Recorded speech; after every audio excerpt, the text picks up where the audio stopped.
कल्पना कीजिए रात के 3 बजे हैं। उज्जैन का वो प्राचीन शहर अभी भी सो रहा है। क्षिप्रा नदी का जल काले आकाश में चांदी की तरह चमकता है और उस अंधेरे में महाकालेश्वर मंदिर के गर्भगृह में पुजारी कुछ ऐसा करते हैं जो शायद दुनिया के किसी और मंदिर में नहीं होता। वो शिव को फूल नहीं चढ़ाते, दूध नहीं अर्पित करते, जल से अभिषेक नहीं कर रहे, सिर्फ वो भस्म लगा रहे हैं। राख, वही राख जो किसी मृत शरीर के जलने के बाद बचती है।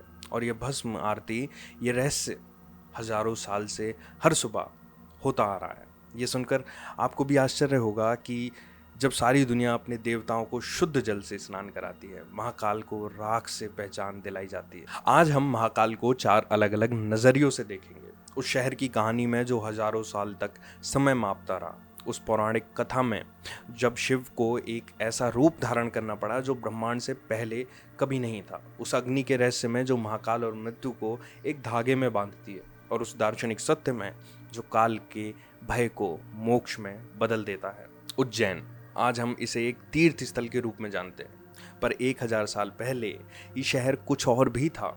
ये भारत का वो एकमात्र शहर था जहाँ से समय मापा जाता था। जब वराहमिहिर ने आकाश का नक्शा बनाया तो केंद्र बिंदु उज्जैन था। जब ब्रह्मगुप्त ने गणित के सूत्र लिखे तो संदर्भ उज्जैन था। जब भारतीय खगोल शास्त्रियों ने पृथ्वी की धुरी का केंद्र खोजा तो वो बिंदु उज्जैन था। जो रेखा आज ग्रीनविच से गुजरती है, वो रेखा 1000 साल पहले उज्जैन से गुजरती थी। ये संयोग नहीं है। उज्जैन कर्क रेखा, ट्रॉपिक ऑफ कैंसर पर स्थित है। उज्जैन का नाम ही था उज्जयिनी, अर्थात वो जो जीतती है। और उस शहर का दूसरा नाम था अवंतिका। ये वो शहर था जिसने काल को, समय को मापने का अधिकार अपने हाथ में लिया था। और इसी शहर में शिव प्रकट हुए काल के रूप में। जाहिर है ये कोई संयोग नहीं है। जो सभ्यता समय को मापती है, उसे ज़रूरत थी उस ईश्वर की जो समय से परे हो, जो समय का स्वामी हो, और वो ईश्वर है महाकाल। अब उस कहानी पर आते हैं जो शायद आपने पहले सुनी हो, पर जो शायद इस तरह नहीं सुनी। अवंतिका में एक ब्राह्मण रहते थे, वेद प्रिय नाम के अनुरूप वेदों को प्रेम करने वाले। उनके 4 पुत्र थे और हर सुबह सूर्योदय से पहले वे शिव की पूजा करते थे। उस घर में ना कोई शस्त्र था, ना कोई सैनिक, केवल 5 आवाजें थीं जो हर भोर में शिव का नाम लेती थीं। और फिर एक दिन रत्नमाला पर्वत से एक छाया उठी। दूषण, एक असुर, पर साधारण असुर नहीं। दूषण ने वर्षों की घोर तपस्या की और ब्रह्मा जी से एक वरदान प्राप्त किया कि देवताओं का कोई भी अस्त्र उसे मार नहीं सकता। ना अग्नि, न जल, न खुले युद्ध में उसे कोई पराजित नहीं कर सकता। इस वरदान के साथ दूषण ने एक ही काम किया। वो जहां जहां गया उसने वेद बंद करवाए, यज्ञ की अग्नि बुझवाई, देवताओं के नाम इंसानों के मुंह से मिटवाए। और एक दिन उसकी दृष्टि उज्जैन पर पड़ी, उस शहर पर जहां एक ब्राह्मण परिवार हर सुबह शिव का नाम लेता था। दूषण की सेना मंदिर के द्वार पर खड़ी थी। आदेश वही था जो हर बार था, रुको, मंत्र बंद करो, शिव को भूल जाओ। और वेद प्रिय ने बिना किसी शस्त्र के, बिना किसी सुरक्षा के पूजा जारी रखी। और तब जमीन हिली, एक दरार पड़ी और उस दरार से एक ऐसा रूप प्रकट हुआ जो इस ब्रह्मांड में पहले कभी नहीं था। जटाएं बिखरी हुई थीं, कंठ में नरमुंडों की माला थी, नेत्रों में अग्नि थी जो केवल अंत में होती है, और एक गर्जना, एक ही गर्जना जिसने दूषण की पूरी सेना को भस्म कर दिया। शस्त्र नहीं, जल नहीं, अग्नि नहीं, केवल शिव की आवाज। क्योंकि दूषण के वरदान में एक बात नहीं थी, महाकाल का स्वर। और इस रूप का नाम हुआ महाकाल।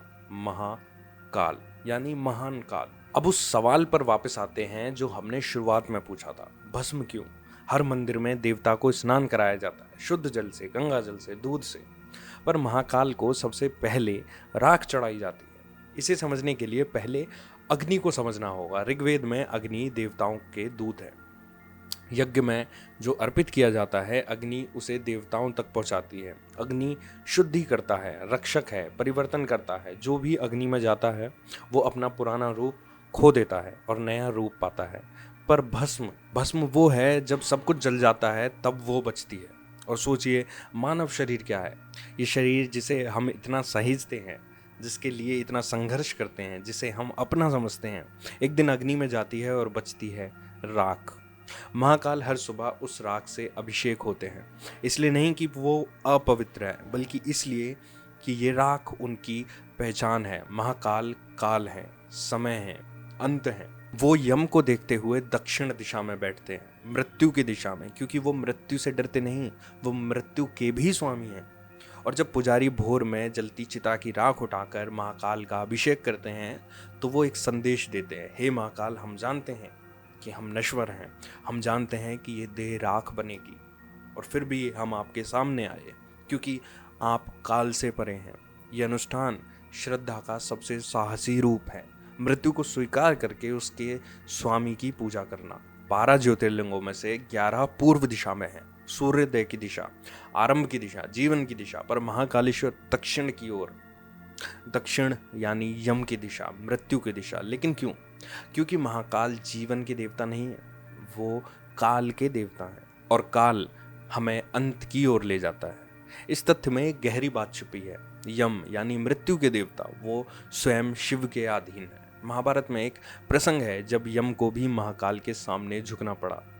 शिव के भक्त की मृत्यु को यम ने जब लेने की कोशिश की तो शिव ने यम का स्थगन किया, और यही संदेश है जो महाकाल की शरण में है, उसके लिए मृत्यु कोई आतंक नहीं। क्योंकि जब मृत्यु के स्वामी आपके स्वामी हो तो मृत्यु शत्रु नहीं रहती। इसलिए उज्जैन 7 मोक्षपुरियों में से एक है। यहाँ मरने वाले को मुक्ति मिलती है, ऐसी मान्यता है, क्योंकि यहाँ महाकाल हैं और महाकाल के पास काल का भय नहीं है, केवल काल का सत्य होता है। और अब वो प्रश्न जो इन सबको एक सूत्र में बांधता है। श्रीमद् भगवद गीता के 11वें अध्याय में अर्जुन ने जब विश्व रूप देखा, कृष्ण ने स्वयं कहा, कालोऽस्मि लोकक्षयकृत् प्रवृद्धो, मैं काल हूँ, संसार का नाश करने वाला हूँ।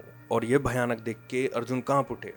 पर उसके बाद कृष्ण ने जो कहा वो मुक्तिदायी था। उन्होंने कहा, युद्ध करो, ये सब पहले से मर चुके हैं, काल पहले ही इन्हें ले चुका है, और ये सबसे गहरी मुक्ति है। जब आप जान लेते हैं कि काल सर्वशक्तिमान है तो 2 रास्ते हैं, एक भय का और एक समर्पण का।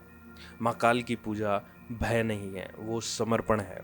हम हर सुबह उज्जैन में भस्म चढ़ाकर कहते हैं, हम जानते हैं कि हम नश्वर हैं, हम जानते हैं कि ये देह राख है, और हम ये जानते हुए भी जीते हैं, फिर भी प्रेम करते हैं, फिर भी कर्म करते हैं।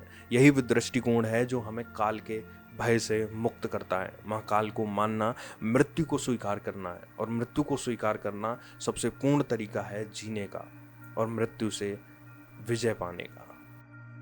जाहिर है उस गर्भगृह से कोई उत्तर खुद से नहीं आएगा, वहाँ केवल शांति है, भस्म की गंध है, और उज्जैन केवल एक शहर नहीं है, ये वो बिंदु है जहाँ समय मापा गया, जहाँ काल स्वयं प्रकट हुए, जहाँ हर सुबह राख की एक परत में अनंत का स्मरण होता है। महाकाल केवल एक मंदिर नहीं है, ये एक दर्शन है कि जो काल से नहीं डरता वो काल से मुक्त है।